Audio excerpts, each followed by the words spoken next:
بسم اللہ الرحمن الرحیم۔ اپنا نالج اسٹوڈیو کے ناظرین خوش آمدید۔ موت کے بعد لاش میں رونما ہونے والی 5 عجیب چیزیں۔ ہم سب نے روحوں اور موت کے بعد کی زندگی کے بارے میں لاکھوں کہانیاں سنی ہیں، لیکن کیا آپ نے کبھی سوچا ہے کہ جب آپ دنیا سے رخصت ہوتے ہیں تو آپ کے جسم کے ساتھ کیا ہوتا ہے؟ ہمارے جسم کو موت کے بعد گلنا تو ہوتا ہی ہے، لیکن جسم کے سڑنے سے کیا ہوتا ہے؟ یا جب دل خون پمپ کرنا بند کر دیتا ہے تو کیا ہوتا ہے؟ کیوں جسم کا رنگ بدلتا ہے اور یہ ٹھنڈا کیوں ہو جاتا ہے؟ کچھ انتہائی عجیب و غریب چیزیں ہیں جو آپ کے مرتے ہی آپ کے جسم کے ساتھ ہوتی ہیں۔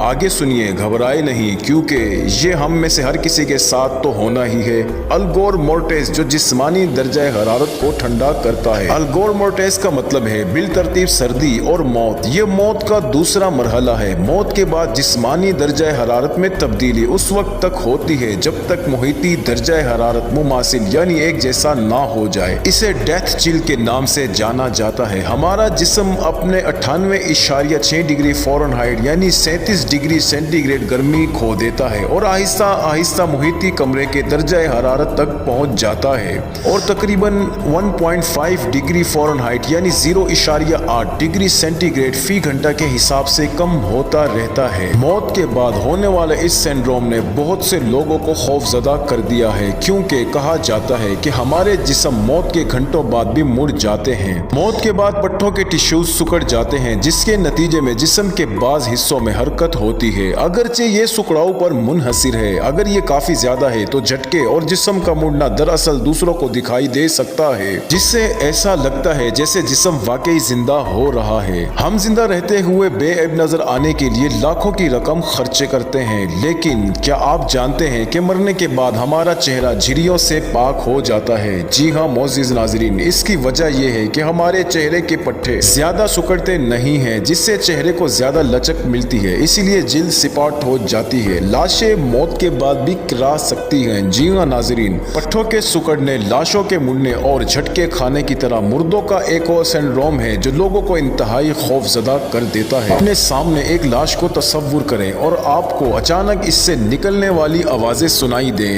یہ انتہائی عجیب لگتا ہے نا، کیونکہ حقیقت میں یہ سچ ہی ہے۔ ریگور مورٹس، جس کا مطلب ہے جوڑوں کا سخت ہونا، بشمول آواز کی نلی کے پٹھے اور ہماری آنتوں میں بیکٹیریا سے خارج ہونے والی گیس کا امتزاج لاشوں کو آواز کے ساتھ ہوا خارج کرنے، چیخنے اور یہاں تک کہ کراہنے کی آوازیں نکالنے پر مجبور کر سکتا ہے، اور ہم پھٹ بھی سکتے ہیں۔ لاش چاہے انسان کی ہو یا جانور کی، موت کے بعد اس کے اندر بہت سی گیسز جمع ہو جاتی ہیں، اور جیسا کہ جسم کا نظام رک جاتا ہے، خون اندر اور باہر پمپ نہیں ہو پاتا، دماغ سے سگنلز نہیں بھیجے جا رہے ہوتے، تو گیس جسم میں بھرنا شروع ہو جاتی ہے اور جسم کو پھلاتی ہے۔ اگر گیس کے پاس نکلنے کی کوئی جگہ نہ ہو تو ہمارے جسم پھول جاتے ہیں اور بالآخر پھٹ ہی جاتے ہیں۔